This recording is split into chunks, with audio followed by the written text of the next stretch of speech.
حیات ہوتی ہے۔ پتھر جن کو ہم بے جان سمجھتے ہیں، یہ آپ کے بیڈ کی لکڑی، آپ کے لوہے کی چیزیں، ان کے اندر ہمیں روح نظر نہیں آتی، ان میں روح نہیں ہوتی، لیکن ان کے اندر حیات ہوتی ہے۔ قرآن مجید فرقان حمید میں رب کریم نے فرمایا ہے وَإِن مِّن شَيْءٍ إِلَّا يُسَبِّحُ بِحَمْدِهِ وَلَٰكِن لَّا تَفْقَهُونَ تَسْبِيحَهُم، کائنات کی کوئی شے ایسی نہیں، یہ چادر ایسی نہیں، یہ گلاس ایسا نہیں، یہ جگ اور پلیٹ ایسے نہیں، ہر شے مگر اللہ کی تسبیح اور اس کی حمد کرتے ہیں، لیکن تم ان کو سنتے نہیں ہو۔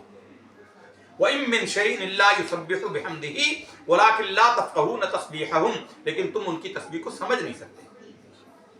اور بخاری شریفی کی ایک حدیث ہے، بڑی مشہور حدیث ہے اور آپ نے بہت دفعہ سنی ہوگی۔ ہم آپ سے پوچھتے ہیں بتائیے کہ یہ تو ان میں تو روح ہوتی نہیں ہے، پتھروں میں روح نہیں ہوتی۔ مدینہ شریف مسجد نبوی شریف کے اندر ایک کھجور کا خشک تنا تھا، وہ گاڑا ہوا تھا، ایسا نہیں تھا کہ کھجور کا درخت تھا اور بعد میں خشک ہو گیا، بلکہ گاڑی ہوئی ایک لکڑی تھی۔ آپ صلی اللہ علیہ وسلم اس کے ساتھ ٹیک لگا کر کھڑا کرتے تھے۔ آج بھی اس نام سے ستون حنانہ مسجد نبوی شریف کے اندر موجود ہے۔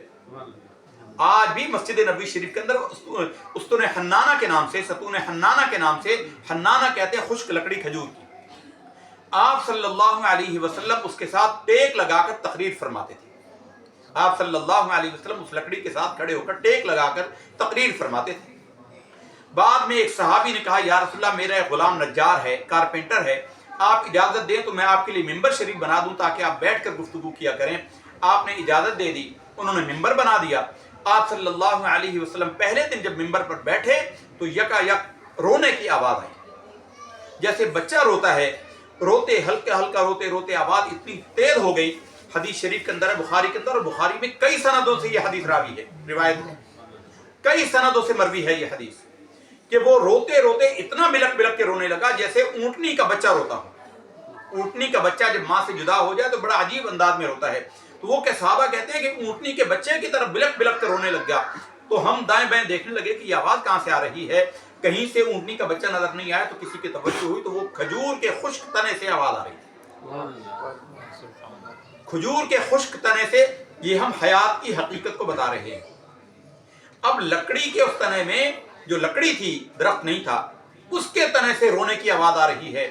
آپ صلی اللہ علیہ وسلم نیچے اترے ممبر سے اور آپ نے اس کو ایسے چمٹا لیا جیسے کسی کو اپنے پہلو میں دبا لیتے، سبحان اللہ، اور آپ صلی اللہ علیہ وسلم اس کو ایسے تھپکنے لگے جیسے بچے کو تھپکا جاتا ہے۔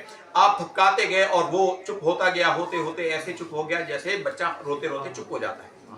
پھر آپ صلی اللہ علیہ وسلم نے اس سے کلام فرمایا اور کہا کہ اے درخت، تو چاہے تو میں تجھے مدینہ کے باغوں میں جا کر لگا دوں اور تجھے اللہ ہرا بھرا کر دے، اور اگر تو چاہے تو میں تجھے جنت کے باغوں میں لگا دوں، وہاں میری تیری کبھی جدائی نہیں ہوگی۔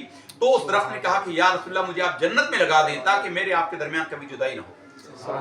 تو آپ صلی اللہ علیہ وسلم نے صحابہ اکرام سے کہا کہ اس کے لیے قبر کھودو۔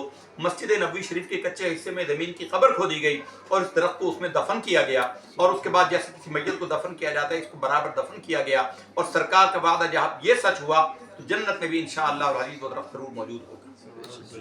یہ ہے حقیقت حیات، حیات موجود ہے، اور آپ صلی اللہ علیہ وسلم کی روح بھی آپ کے جسم اقدس میں ہے، اس لیے کہ قاعدہ ہے کہ روح کو اعلیٰ مقام میں رکھا جاتا ہے، جسم سے موجود جسم سے اعلیٰ مقام میں رکھا جاتا ہے، اور رسول اللہ صلی اللہ علیہ وسلم کے جسم سے اعلیٰ مقام کائنات میں کوئی ہے ہی نہیں، اس لیے حضور کے جسم اقدس میں رکھا گیا۔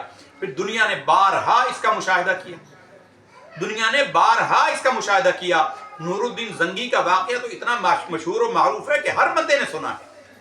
اگر حضور باہر کی دنیا سے بے خبر ہیں، حضور باہر کی دنیا سے ناواقف ہیں، تو آپ صلی اللہ علیہ وسلم کو کیسے پتہ چل گیا کہ یہودی آئے ہوئے ہیں اور یہ قبر مبارک کو کھود رہے ہیں؟ یہ واقعہ تو اتنا مشہور ہے کہ شاید ہی کوئی ہو جس نے نہ سنا ہو۔ پھر ایک اور واقعہ بخاری شریفی کے اندر ہے، حضرت عمر فاروق رضی اللہ تعالیٰ عنہ کا زمانہ تھا، مدینہ طیبہ میں قحط پڑ گیا۔ قحط اتنا شدید ہوا کہ اس زمانے میں مصر فتح ہو گیا تھا۔ حضرت عمر فاروق رضی اللہ تعالیٰ عنہ نے اتنی مقدار میں غلہ منگوایا اونٹوں پر لدوا کر کہ اس اونٹ کا اگلا حصہ مدینہ کے حد میں تھا اور پچھلا اونٹ مصر کے حد میں شامل تھا، یعنی کتنی لمبی قطار ہوگی، ہزاروں اونٹوں پر مشتمل وہ غلہ پہنچ رہا تھا، لیکن مدینہ میں قحط کے آثار ختم نہیں ہو رہے تھے۔ مدینہ میں قحط کے آثار ختم نہیں ہو رہے تھے۔ اتنے میں ایک صحابی کو رسول اللہ صلی اللہ علیہ وسلم کی زیارت ہوئی اور اس میں وہ آیا اور آواز لگائی حضرت عمر فاروق کے دروازے پر اور کہنے لگا رسول اللہ کا قاصد آ گیا، رسول اللہ کا قاصد آ گیا۔ حضرت عمر حیران ہو کر باہر نکلے اور کہا کہ رسول اللہ کا قاصد کہاں سے آ گیا؟ رسول اللہ کو وفات پائے تو عرصہ گزر گیا، تو رسول اللہ کا قاصد کیسے آیا؟ تو انہوں نے کہا، اس آنے والے نے کہا کہ مجھے رسول اللہ صلی اللہ علیہ وسلم نے حکم فرمایا، میں حضور کے قبر اطہر پر تھا، مجھ پر غشی طاری ہوئی، سرکار میرے سامنے آئے اور حضور نے فرمایا کہ عمر سے کہو کہ میں تو تجھے بڑا عقل مند سمجھتا تھا، میں تو اے عمر تجھے بڑا عقل مند سمجھتا تھا، تو اسباب کی طرف متوجہ ہو گیا، اسباب کے اکٹھے کرنے پر لگ گیا، تو مسبب الاسباب کی طرف متوجہ ہوتا، اللہ کی طرف متوجہ ہوتا تو تیرا یہ قحط ختم ہو گیا ہوتا۔ حضرت عمر فاروق رضی اللہ تعالی عنہ نے فوراً کہا صدقت یا رسول اللہ صلی اللہ علیہ وسلم، اے اللہ کے حبیب آپ نے سچ فرمایا۔ آپ نے کہا اونٹوں کو چھوڑو اور سارے آؤ نماز استسقاء ادا کرتے ہیں۔ نماز استسقاء ادا کر کے ابھی ہٹے نہیں تھے کہ ایسی بارش ہوئی کہ مدینہ میں جل تھل ہو گیا۔ تو جو کہتے ہیں نادان ہیں، جاہل ہیں، وہ حیات کا حقیقی معنی سمجھتے ہی نہیں، حیات کا حقیقی معنی سمجھتے ہی نہیں۔ رسول اللہ صلی اللہ علیہ وسلم ہم زندوں سے زیادہ زندہ ہیں، اپنی روح مبارک کے ساتھ زندہ ہیں، اور حیات طیبہ تو ایسی ہے، ایسی عدیم النظیر ہے کہ کائنات میں جیسے آپ دیکھتے ہیں، دنیا میں دیکھتے ہیں کہ سورج ہم سے ہزاروں میل، لاکھوں کروڑوں میل دور ہے، 9 کروڑ میل یعنی تقریباً 15-16 کروڑ کلومیٹر، 15-16 کروڑ کلومیٹر کے فاصلے پر ہے۔ جب ہوتا ہے زمین کے گوشے گوشے کو روشن کر دیتا ہے وہ اپنی جگہ پر، لیکن ہر جگہ اس کی روشنی پہنچ رہی ہے۔ رسول اللہ صلی اللہ علیہ وسلم تو سورج سے کہیں زیادہ نورانی ہے، تو حضور قبر اطہر میں ہوں اور حضور کا باہر مشاہدہ نہ ہو، یہ وہی کہہ سکتا ہے جس کے دل میں حضور کی محبت یا ایمان موجود نہ ہو۔ عبدالعزیز دباغ ایک بہت بڑے صوفی گزرے ہیں، عبدالعزیز دباغ ایک بہت بڑی ہستی گزرے ہیں تصوف اور روحانیت کے۔ وہ کہتے ہیں کہ ایک شیخ تھے، ان کا ایک مرید تھا، بڑا عالم تھا، اور عالم کو اپنے علم پر بڑا ناز ہوتا ہے، عالم کو اپنے علم پر بڑا ناز ہوتا ہے۔ تو وہ عالم جب پیر بھی بن گیا تو اس نے کہا کہ بس مجھے تو علم حاصل ہو گیا اور مجھے اب کسی کی حاجت نہیں۔ انہوں نے کہا، ان کے شیخ نے کہا کہ اللہ کے بندے، دنیا میں کسی اس مسلمان کا ایمان ہی رسول اللہ کی روحانیت کے بغیر نہیں ہوتا۔ حضور کی روحانیت نہ ہو، تیرا کمال تو چھوڑ، تیرا ایمان ہی نہ رہے۔ اس نے کہا حضور آئے تھے اللہ کے نبی، جیسے آج کل کے مولوی کہتے ہیں، حضور تو آئے تھے، چلے گئے، بس اللہ کا پیغام دے کے قرآن موجود ہے، حدیث موجود ہے، حضور کا فرمان موجود ہے، بس اور کچھ نہیں چاہیے۔ انہوں نے کہا یوں انکار نہ کر، سرکار کی روحانیت سے تیرے اندر ایمان باقی ہے، ایمان کا نور حضور کی روحانیت سے رہتا ہے۔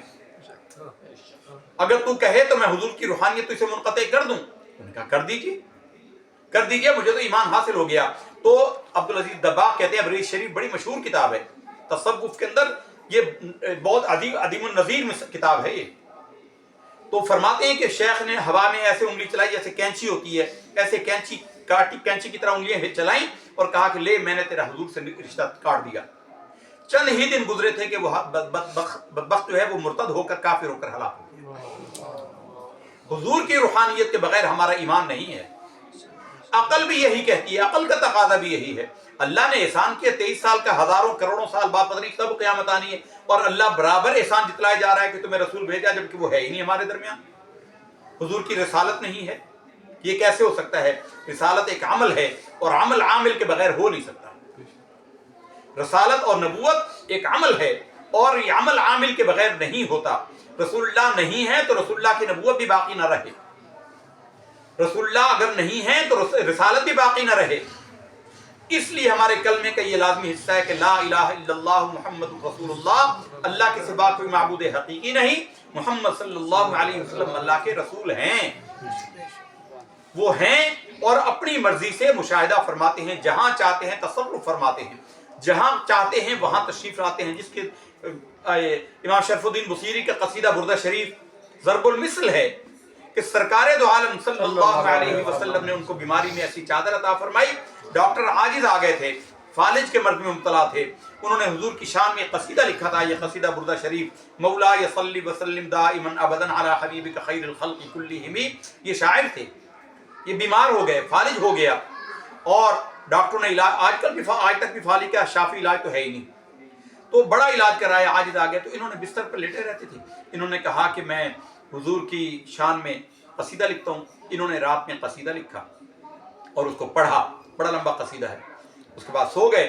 رات کو سوئے تو سرکار دو عالم صلی اللہ علیہ وسلم کے ان کے خواب میں تشریف لائے، یہ سوئے اور ان کا نصیب بیدار ہو گیا۔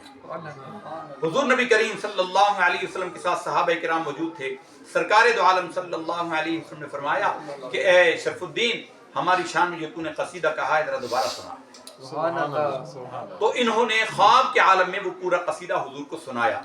آپ صلی اللہ علیہ وسلم نے ان کے جسم پر ہاتھ پھیرا اور ان کے اوپر چادر مبارک ڈالی، اور اس کے بعد خواب ختم ہو گیا۔ صبح کے وقت جب یہ بیدار ہوئے تو کمرہ حضور کی خوشبو سے معمور تھا، لبریز تھا، اور چادر حضور کی موجود تھی۔ یہ جو بردہ ہے نا، لفظ بردہ، بردہ کا مطلب ہی چادر ہوتا ہے، بردہ کا معنی چادر ہے، چادر والا قصیدہ، یہ چادر ان کے پاس موجود تھی اور ان کا جسم بالکل ٹھیک ہو چکا تھا۔ یہ جسم مبارک ٹھیک ہو چکا تھا، اتنے میں یہ جاگے، نماز کے لیے نماز پڑھ کر بستر پر آئے تو دروازہ ناک ہوا، دروازہ کھٹکھٹایا گیا، دروازہ کھولا، باہر ایک فقیر درویش۔ کہا کہو کیا بات ہے جی؟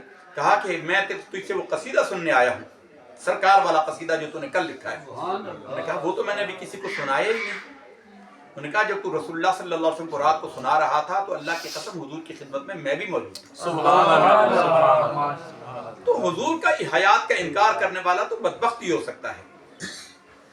نبی نہ ہو اور نبوت باقی ہو، رسول نہ ہو اور رسالت باقی ہو، سورج نہیں ہے تو اندھیرا ہے، سورج ہوگا تو روشنی ہوگی، بادل ہوگا تو سورج ہمیں نظر نہیں آئے گا، روشنی نظر آئے گی۔ رسول اللہ صلی اللہ علیہ وسلم ہمیں، ہماری آنکھیں اس قابل نہیں کہ حضور کو دیکھ سکیں۔ امام ابو الحسن شاذلی رحمۃ اللہ تعالی علیہ فرماتے ہیں کہ اللہ کی قسم ہم ایسے لوگ ہیں، ہماری جماعت ایسی ہے کہ ہم 24 گھنٹے کی ایک ساعت میں بھی رسول اللہ صلی اللہ علیہ وسلم کو اپنی نظروں سے پوشیدہ پائیں، اس لمحے ہم اپنے آپ کو مسلمان ہی نہیں سمجھتے۔ 24 گھنٹے حضور کی بارگاہ میں حاضر رہتے ہیں۔ تو برادران گرامی، یہ ہم اپنے بھائیوں کے کنفیوژن کو دور کرنے کے لیے کہ حضور کی حیات کیا ہے، موت کیا ہے، اس لیے ہمارے امام اہل سنت، امام عاشقان، امام مجدد دین و ملت، امام احمد رضا خان قادری بریلوی رحمۃ اللہ تعالی علیہ نے بتایا ہمیں، انبیاء کے لیے بھی اجل آنی ہے، انبیاء کو بھی اجل آنی ہے، انبیاء کے لیے بھی موت آنی ہے، انبیاء کو بھی اجل آنی ہے، مگر اتنی کہ فقط آنی ہے، ایک آن کی ہے، آنی ہے، یعنی پہلے تو انہوں نے کہا نا آنا، کمنگ، پھر کہا کہ ایک آن، ایک لمحے کے لیے انبیاء کو بھی اجل آنی ہے، مگر اتنی کہ فقط آنی ہے، ایک آن کی موت ہے انبیاء کے لیے، کہ اللہ کا وعدہ تو پورا ہو جائے گا، کیونکہ اللہ کے سوا موت کو بھی موت ہے، آخر میں موت کو بھی مینڈے کی شکل میں جا لا کر جنت اور دوزخ کے درمیان میں رب کریم اس کو ذبح کر دے گا اپنے دست قدرت سے، موت کو بھی موت ہے، اللہ کے سوا کوئی نہیں جسے موت نہ ہو، تو اللہ کا وعدہ برحق ہے، حضور پر یہ وعدہ پورا ہوا، وہ وعدہ پورا کر کے جسم اقدس کے اندر دوبارہ روح کو لوٹایا گیا۔ بلکہ علماء تفسیر نے تو اس میں بڑا کلام کیا کہ زمین و آسمان ہر جگہ رسول اللہ صلی اللہ علیہ وسلم کی روح مبارک کو سیر کرائی گئی، جنت کے اندر سیر کرائی گئی، سدرۃ المنتہا، عرش اعظم، ہر جگہ کی سیر کرائی گئی، اور حضور کی روح مبارک کے رکھنے کے قابل کوئی جگہ نہ تھی، اس لیے اللہ نے بعد میں آپ کے جسد اقدس کے اندر اپنی روح مبارک کو لوٹا دی۔ تو رسول اللہ صلی اللہ علیہ وسلم کے بارے میں آج کل بڑی غلط فہمیاں پھیلائی جاتی ہیں، تو حضور تو کتاب دے گیا، تو نیوٹن بھی کتاب دے گیا، پھر نیوٹن کی کتاب موجود ہے، تو ان کے اور حضور کے درمیان کیا فرق رہا؟ فزکس سے بڑے بڑے یا ہر علوم کے ماہر بڑی بڑی کتابیں دے کر چلے گئے، ان کا اور نبی کا کیا فرق رہا؟ جب نبی کی نبوت باقی ہے، اور بلکہ علماء نے تو کہا ہے کہ ختم نبوت کا عقیدہ ہی اس لیے ہمارا ثابت ہوتا ہے کہ ہم ہی مانتے ہیں کہ ہمارے نبی زندہ ہیں، جن کا نبی مر گیا ان کی تو نبوت ختم ہو گئی، تو ختم نبوت کا عقیدہ بھی تب ہی ثابت ہوتا ہے کہ